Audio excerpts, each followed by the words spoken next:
నమస్తే. ఎన్నికల్లో గెలవడానికి ఎన్నో రకాల వ్యూహాలు. ఒక్కో రాజకీయ నాయకుడిది ఒక్కో స్టైల్. ఏపీలో ఎలక్షన్స్ సమీపిస్తున్న వేళ ప్రధాన పార్టీలన్నీ అలాంటి గెలుపు వ్యూహాలే రచిస్తున్నాయి. ఆల్రెడీ ఎలక్షన్ షెడ్యూల్ రిలీజ్ అయింది. దానికంటే కొన్ని నిమిషాల ముందే వైసీపీ అధినేత జగన్ ఒకేసారి 175 నియోజకవర్గాలకు అభ్యర్థులను ప్రకటించారు.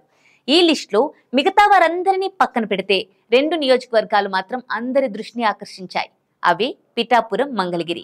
ఇక్కడ వైసీపీ తరపున 2 మహిళలు బరిలోకి దిగుతోంటే వారి ప్రత్యర్థులుగా జనసేనాని పవన్ కళ్యాణ్, తెలుగుదేశం యువ కిరణం నారా లోకేష్ పోటీలో ఉన్నారు. వీరిద్దరి మీద ఆడవారిని పోటీలో పెట్టడం అనేది జగన్ మార్క్ వ్యూహం.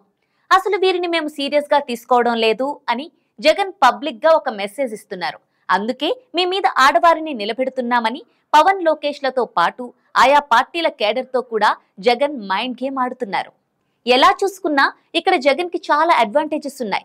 రేపు ఎలక్షన్స్ లో ఒకవేళ పవన్, లోకేష్ గెలిస్తే ఇది ఒక గెలుపేనా, జస్ట్ ఆడోళ్ల మీద గెలిచారు అని గేలి చేసి వారి విజయాన్ని తక్కువ చేసి సైడ్ ట్రాక్ పట్టించవచ్చు. అలా కాకుండా కర్మ కాలి మహిళలు గెలిచారా, ఇక పవన్, లోకేష్ల మీద ట్రోలింగ్ మామూలుగా ఉండదు. ఆడవాళ్ల చేతిలో ఓడిపోయారు అని రెచ్చిపోవచ్చు. లోకేష్ కంటే ఇది పవన్ కు చాలా అవమానకరం. ఎందుకంటే 2009లో చిరంజీవి కూడా ఒక మహిళ చేతిలో ఓడిపోయారు కాబట్టి ఆ పాత గాయాన్ని మళ్లీ రేపి పవన్ ని ఇంకా ఆడుకుంటారు వైసీపీ జనాలు. అలానే తమ ప్రత్యర్థులుగా మగాళ్లు ఉంటే విమర్శలు చేయడానికి ఆస్కారం ఉంటుంది. కానీ ఇక్కడ లేడీస్ కాబట్టి అంత అగ్రెసివ్ గా వాళ్ల మీద మాటల దాడి చేయలేరు. దీన్ని అనుకూలంగా మలుచుకుని వైసీపీ అభ్యర్థులు రెచ్చిపోతారు.